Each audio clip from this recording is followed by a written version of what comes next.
Hello, welcome to Nirmala accountancy classes. मेरा नाम मिथिलेश सिंह है। आज के टॉपिक में हम लोग देखेंगे principles of accounting. Theory base of accounting हम लोगों ने शुरू किया था पिछले क्लास में। हम लोगों ने प्रिंसिपल्स के जो दो टाइप्स हैं, accounting concepts and accounting conventions, उसमें कॉन्सेप्ट की चर्चा कर ली थी। फिर अकाउंटिंग कन्वेंशन की चर्चा करनी बाकी थी। आज हम लोग अकाउंटिंग कन्वेंशन, जिसको अकाउंटिंग प्रिंसिपल भी कहते हैं, उसकी चर्चा करेंगे। थ्योरी बेस ऑफ अकाउंटिंग में हम लोगों ने देखा था कि थ्योरी बेस ऑफ अकाउंटिंग क्या है। That is a conceptual framework developed on the basis of GAAP and AS accounting standard और generally agreed accounting principle. Accounting principle के कई नाम भी मैंने बताया था। उसको कॉन्सेप्ट्स भी कहते हैं, कन्वेंशंस भी कहते हैं, एक्सियम्स भी कहते हैं, पोस्टुलेट्स भी कहते हैं, मॉडिफाइंग प्रिंसिपल्स भी कहते हैं। इंटरचेंजिंगली इनका यूज हम कर सकते हैं। फिर हम लोगों ने कैरेक्टरिस्टिक्स की बात की थी। Man made, flexible and generally accepted. Man made क्या, मनुष्य इसको बनाता है, पहले प्रैक्टिस किया जाता है, फिर बनाया जाता है। फ्लेक्सिबल होता है, मतलब इसमें एनवायरनमेंट, सोशल, इकोनॉमिक और लीगल एनवायरनमेंट के अनुसार चेंज किया जा सकता है, चेंज होता है। दुनिया में जनरली एक्सेप्टेड मतलब दुनिया में सभी जगह इसका समान रूप से उपयोग किया जाता है और इसका प्रयोग किया जाता है। फिर हम लोगों ने टाइप्स ऑफ अकाउंटिंग की बात की थी। उसमें अकाउंटिंग कॉन्सेप्ट और अकाउंटिंग कन्वेंशन। अकाउंटिंग कॉन्सेप्ट में हम लोगों ने 3 टाइप की बात की थी। Going concern assumption, consistency assumption और एक्रूअल एजम्पशन। अब एक एक करके हम लोग तीनों का बात हम लोगों ने कल ही कर ली थी, कल ही समझ लिया था। Going concern assumption. Going concern assumption में मैंने ये बताया था कि ये अकाउंटिंग में ये मान लिया जाता है जो कंसर्न है, बिजनेस हाउस है, वो चलता रहेगा कुछ दिनों तक, वो लगातार अधिकांश मतलब हमेशा चलता रहेगा एक फॉरसिबल फ्यूचर तक, और उसको बंद करने का कोई इंटेंशन नहीं होगा। इसी प्रिंसिपल के चलते हम लोग एसेट का करंट एसेट और नॉन करंट एसेट में डिस्टिंक्शन कर पाते हैं, और इसी के चलते हम लोग कैपिटल एक्सपेंडिचर और रेवेन्यू एक्सपेंडिचर में डिस्टिंक्शन करते हैं।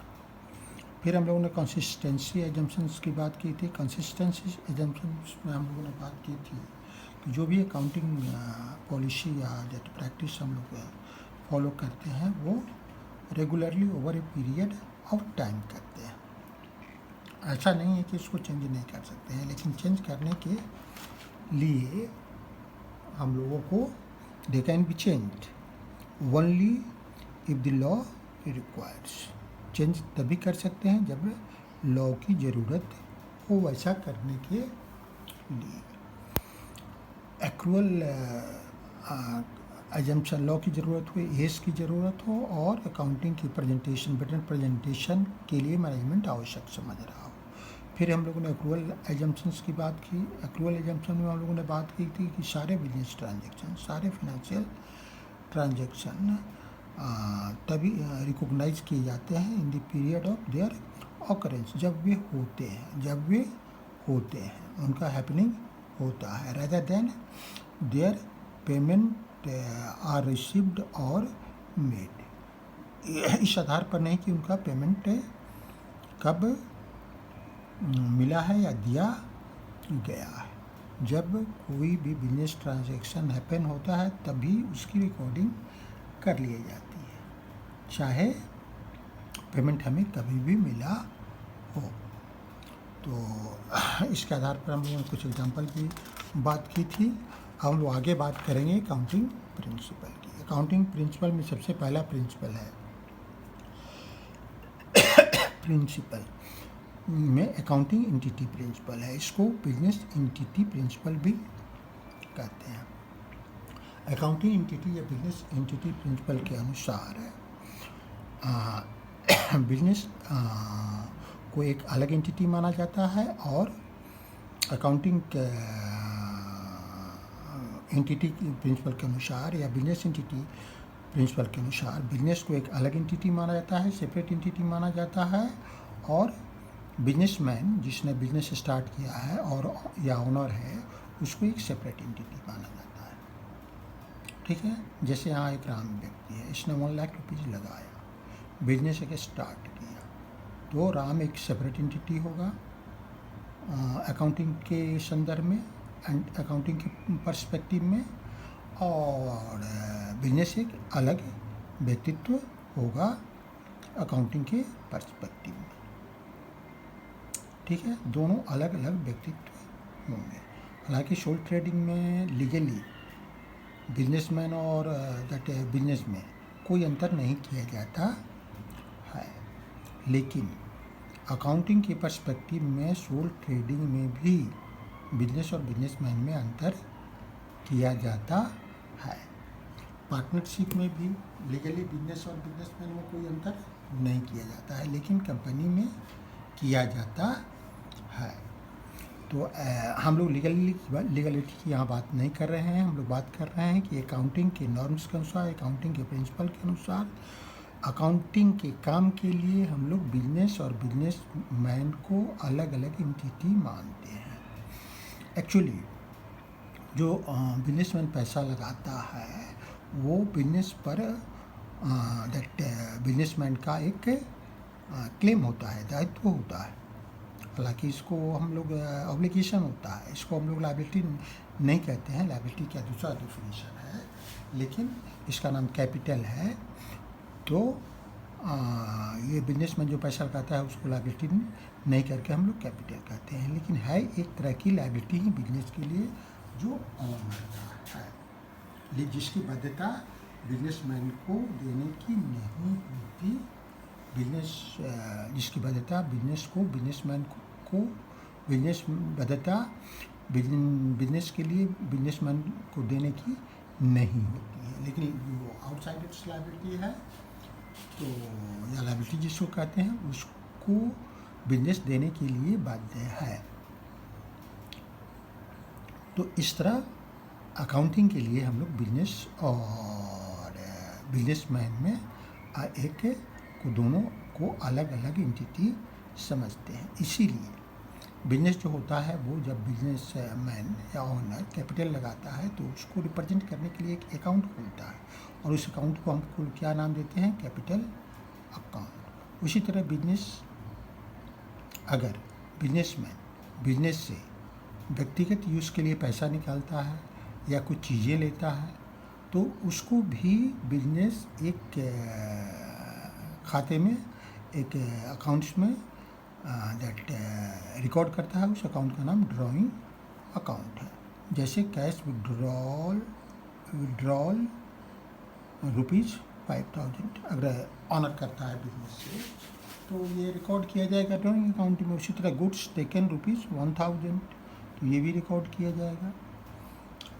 अच्छा, अकाउंटिंग एंटिटी प्रिंसिपल के कारण ही बिजनेस ट्रांजैक्शंस को हम लोग बिजनेस पॉइंट ऑफ व्यू से रिकॉर्ड करते हैं।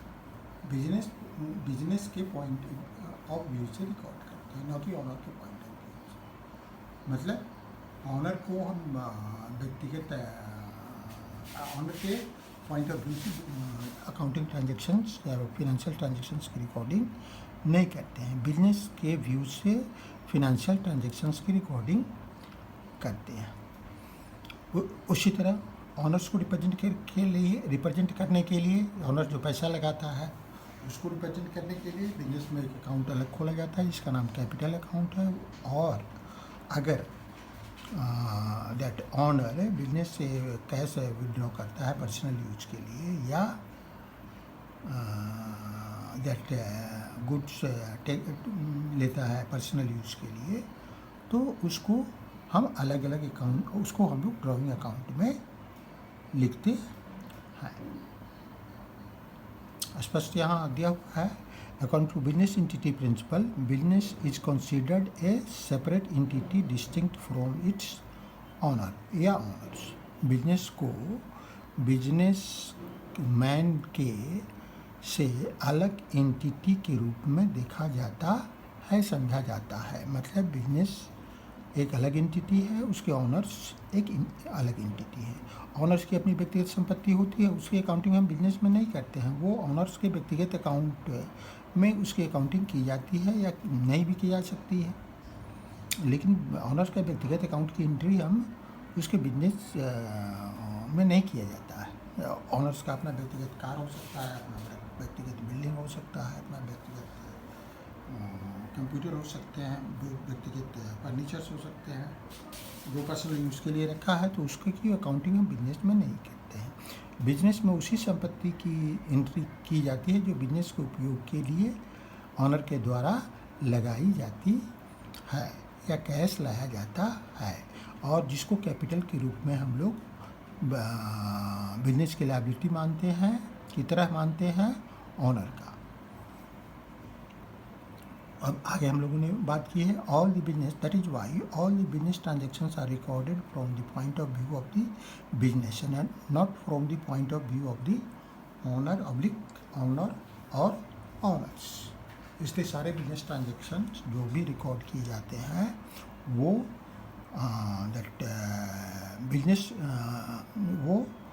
बिजनेस के पॉइंट ऑफ व्यू से, न कि ऑनर के पॉइंट ऑफ व्यू से।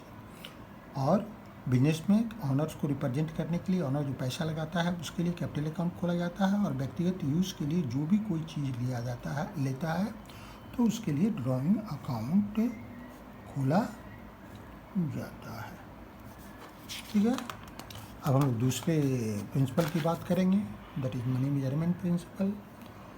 मनी मेजरमेंट प्रिंसिपल में ये बात है कि अकाउंटिंग में बिजनेस ट्रांजैक्शन या फिनेंशियल ट्रांजैक्शंस वही रिकॉर्ड किए जाते हैं जिनको मनी टर्म में वैल्यू किया जा सके। जिनको मनी टर्म में वैल्यू नहीं किया जा सकता है उसको बुक्स ऑफ अकाउंट्स में नहीं लिखा जाता है। Only those transactions are recorded in the books of accounts which can be measured in terms of money. वही ट्रांजैक्शन बुक्स ऑफ अकाउंट्स में लिखे जाते हैं जो in terms of money measure किए जा सकते हैं। एग्जाम्पल के लिए गुड्स सोल्ड फॉर ₹20,000 का गुड्स बिका है, तो यहाँ गुड्स का एक मेजरमेंट है 20,000 का है। अगर लिखा रहता 10 kg गुड्स सोल्ड 10 kg, तो उसको हम लोग रिकॉर्ड नहीं कर सकते थे। मशीन परचेज ₹1,00,000 यहाँ लिखा हुआ है, एक मनी वैल्यू लिखा हुआ है, तो हम लोगों ने यहाँ रिकॉर्ड किया। अगर लिखा रहता 1 मशीन परचेज तो हम लोग कुछ नहीं कर सकते थे, उसको नहीं लिख सकते थे बुक्स ऑफ अकाउंट्स में। रेंट पेड ₹10,000, अगर यहाँ लिखा रहता रेंट पेड फॉर 2 months, लेकिन अगर रेट नहीं दिया रहता पर मंथ का तो हम लोग उसको दैट फाइनेंशियल ट्रांजैक्शंस के रूप में रिकॉर्ड अकाउंटिंग में नहीं कर सकते थे। जैसे मान लीजिए कि आपसे कहा जाए कि कोई एसेट, कोई फर्म का एसेट बताइए जिसका एक बिल्डिंग है, बिल्डिंग में 10 रूम है, 10 कंप्यूटर है, एक कार है, 10,000 मीटर क्लॉथ्स है, 1 डजन दैट अदर गारमेंट्स है, 1 ग्रूज that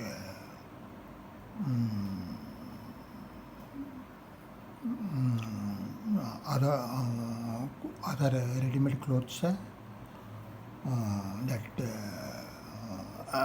50 kg of that rough clothes है। तो ऐसी स्थिति में अगर एसेट को वैल्यू करने के लिए कहा जाए उस बिजनेस के किसी अकाउंटेंट से, तो वो वैल्यू नहीं कर सकता है, क्योंकि जो भी यूनिट है अकाउंटिंग का वो डिफरेंट है, तो उसका जब तक वैल्यू नहीं मालूम होगा उसको अकाउंट फॉर नहीं किया जा सकता है। मनी मेजरमेंट प्रिंसिपल के कुछ ड्रॉबैक्स यह है कि value of money doesn't remain same static over a period of time. हम जानते हैं कि मनी का value over the period change होते रहता है। ₹1 का वैल्यू जो 2000 में था वो 2020 में नहीं है, या 2010 में था वो 2020 में नहीं है। मतलब ₹1 से जितनी चीज़ें हम 2010 में खरीद सकते थे उतनी चीज़ें हम आज नहीं खरीद सकते हैं। इसलिए कि मनी का वैल्यू दिन प्रतिदिन डिट्रिब्यूट कर रहा है। तो value of money doesn't remain same static over the period time. इसलिए बुक्स ऑफ अकाउंट्स में जो भी हम लोग इंफॉर्मेशन लिखते हैं उसके आधार पर जो भी फाइनेंशियल स्टेटमेंट्स बनाया जाता है या परफॉर्मेंस और पोजीशन का रिपोर्टिंग किया जाता है वो बिल्कुल ट्रू एंड एग्जैक्ट नहीं होते हैं, ट्रू एंड फेयर 100% नहीं होते हैं। दूसरा ड्रॉबैक है accounting data doesn't reflect the true and how. उसी बात को यहाँ लिखा गया है कि thus accounting data doesn't reflect a true and fair view about the state of affairs of the business entity. हम लोग अगले प्रिंसिपल की बात करेंगे, अकाउंटिंग पीरियड। तीसरा प्रिंसिपल है period principle. Accounting period principle का मतलब ये है कि बिजनेस का जो लाइफ स्पेन है, बिजनेस का एक लाइफ स्पेन दैट में B for unforeseeable future long period or you may say 30 years 40 years like that। तो ऐसी स्थिति में हम अगर बिजनेस आज स्टार्ट करते हैं तो अगर हमको वो बिजनेस कैसा कर रहा है, क्या परफॉर्मेंस है, उसके सेट की क्या पोजीशन है, ये पता करने के लिए नेक्स्ट 30 इयर्स या 40 इयर्स इंतजार करना पड़ेगा। उसके बाद ही पता चलेगा जब बिजनेस बंद होगा और उस समय हम देखेंगे कि क्या एसेट है, क्या हमारा पोजीशन है, क्या परफॉर्मेंस है, कितनी बढ़ोतरी हुई है या कितनी कमी हुई है जो इनिशियल हमारा कैपिटल है उसमें, तब पता चलेगा। लेकिन इतने लंबे समय तक कोई इंतजार नहीं करता है, ना कोई भी जो अकाउंटिंग इंफॉर्मेशन का यूजर है कोई इंतजार नहीं करता है, ना ऑनर करता है, ना जो रेगुलेटरी अथॉरिटी है वो कर पाते हैं, करेंगे, या अदर जो स्टेक होल्डर हैं वो इतने समय तक इंतजार नहीं करते हैं। तो ऐसी स्थिति में क्या हुआ है, अकाउंटिंग पीरियड प्रिंसिपल ये बताता है कि बिजनेस के लाइफ साइकिल को हम लोग 12 मंथ्स के अकाउंटिंग पीरियड में बांट देते हैं, छोटे छोटे टुकड़े में, दैट इज़ 12 मंथ्स के अकाउंटिंग पीरियड में बांट देते हैं। 12 मंथ्स या 1 ईयर के अकाउंटिंग पीरियड में बांट देते हैं। इस अकाउंटिंग पीरियड को हम लोग अकाउंटिंग ईयर भी कह सकते हैं, इसको हम लोग फाइनेंशियल ईयर भी कहते हैं, इसको हम लोग कैलेंडर ईयर भी कह सकते हैं। फाइनेंशियल ईयर क्या है, financial year 1 April to 31 March next year का 12 मंथ्स का पीरियड है। उसी तरह कैलेंडर ईयर 1 जनवरी से 31 दिसंबर तक का 12 मंथ्स का पीरियड है। उसी तरह अकाउंटिंग ईयर क्या है, अकाउंटिंग ईयर 12 मंथ्स का कोई भी पीरियड है, दिवाली टू दिवाली, दशहरा टू दशहरा, और Eid to Eid, Christmas to Christmas, may be any day. तो इस तरह अकाउंटिंग पीरियड के अनुसार, प्रिंसिपल के अनुसार बिजनेस के लाइफ स्पेन को, पूरी लाइफ को छोटे छोटे टुकड़े में जो 12 महीने का होता है बांट दिया जाता है और उस पीरियड का हम परफॉर्मेंस और पोजीशन अकाउंटिंग इंफॉर्मेशन डेटा के आधार पर, फाइनेंशियल डेटा के आधार पर उसका प्रेजेंट करते हैं और जो यूजर है उनको मुहैया करते हैं, उनको देते हैं। तो हम लोगों ने यहाँ लिखा भी है, as per accounting period principal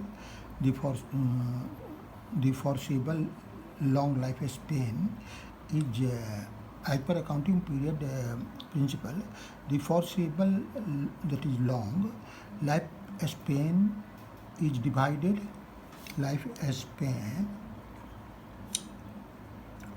of a business entity is divided into an accounting period of 12 months, that is 1 year, to know the financial performance and financial position of the business entity as per the need of the users of accounting information। तो ये इस तरह बिल्कुल clear है। अब life span of the business, life span of the business, मान लीजिए कि हम लोग 1 अप्रैल 2020 को एक बिजनेस शुरू करते हैं, ये बिजनेस है। अब हम लोग ये बिजनेस ये बहुत समय तक चलेगा और चलता रहेगा, लंबे समय तक चलता रहेगा मान लीजिए कि ये हम 2040 तक चलेगा, मतलब 20 साल तक चलेगा। तो ये क्या हुआ, ये इसको डिफरेंट पार्ट में बांट लेते हैं इसके पूरी लाइफ में, और इस पार्ट का प्रॉफिट एंड लॉस और दैट प्रॉफिट और फाइनेंशियल पोजीशन निकाल करके हम जो उसके स्टेक होल्डर हैं या जो उसके फाइनेंशियल इंफॉर्मेशन के यूज़र हमको बता देते हैं। इस तरह एक जो बिजनेस का पर्पस है और यूज़र का पर्पस है वो सॉल्व होता है, और अकॉर्डिंगली वो प्लानिंग कर सकता है दैट अगर कोई करेक्टिंग मेजर्स अपनाना है उसको अपना सकता है, अगर कुछ कंट्रोल मेजर अपनाना है तो वो अपना सकता है, या कुछ दैट और तरह से मैनेज करना है तो मैनेज कर सकता है, कोई पैटर्न बदलना है तो पैटर्न बदल सकता है, करेक्टिव डिसीजन ले सकता है, वगैरह वगैरह वगैरह।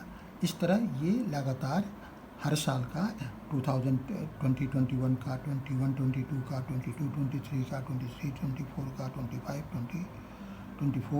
25-24 का, लाइक दैट सो ऑन, हम लोग इसका एक पीरियड होता है, ये जब तक और आगे चला जाएगा तो ये आगे बढ़ता जाएगा, और हर एक पीरियड के लिए अलग अलग हम लोग फाइनेंशियल दैट परफॉर्मेंस के लिए दैट फाइनेंशियल परफॉर्मेंस के लिए प्रॉफिट एंड लॉस अकाउंट बनाएंगे, और पोजीशन दिखाने के लिए बैलेंस शीट बनाएंगे, या statement of profit and loss बनाएंगे एंड बैलेंस शीट बनाएंगे, या अदर रिपोर्टिंग जो सिस्टम है कैश फ्लो स्टेटमेंट आदि, वो सारी चीज़ें बनाएंगे। अब नेक्स्ट प्रिंसिपल है full disclosure principle. Full disclosure principle क्या है?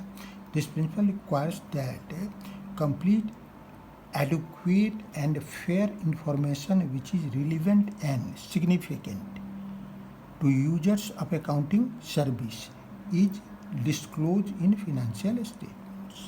फुल डिस्क्लोजर का मतलब है कि यूजर्स को वे सारे इंफॉर्मेशन दिए जाना चाहिए, मतलब कंप्लीट इंफॉर्मेशन दिया जाना चाहिए, और वे सारे इंफॉर्मेशन दिए जाने चाहिए जो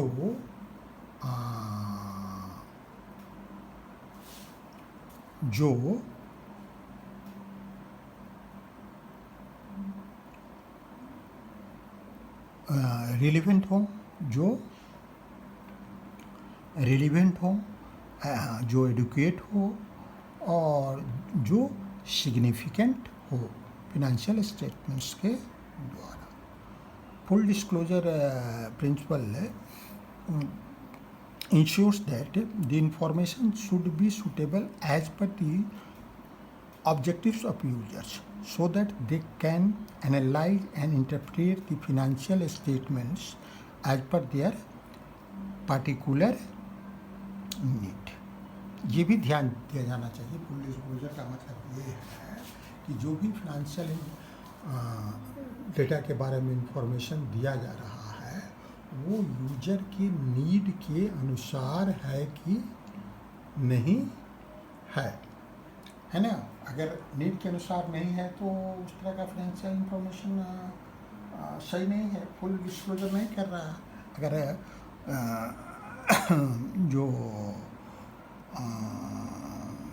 डेटा आवश्यक है फाइनेंशियल इंफॉर्मेशन के यूजर के लिए और हम नहीं दे रहे हैं तो इसका मतलब फुल डिस्क्लोजर नहीं करते हैं।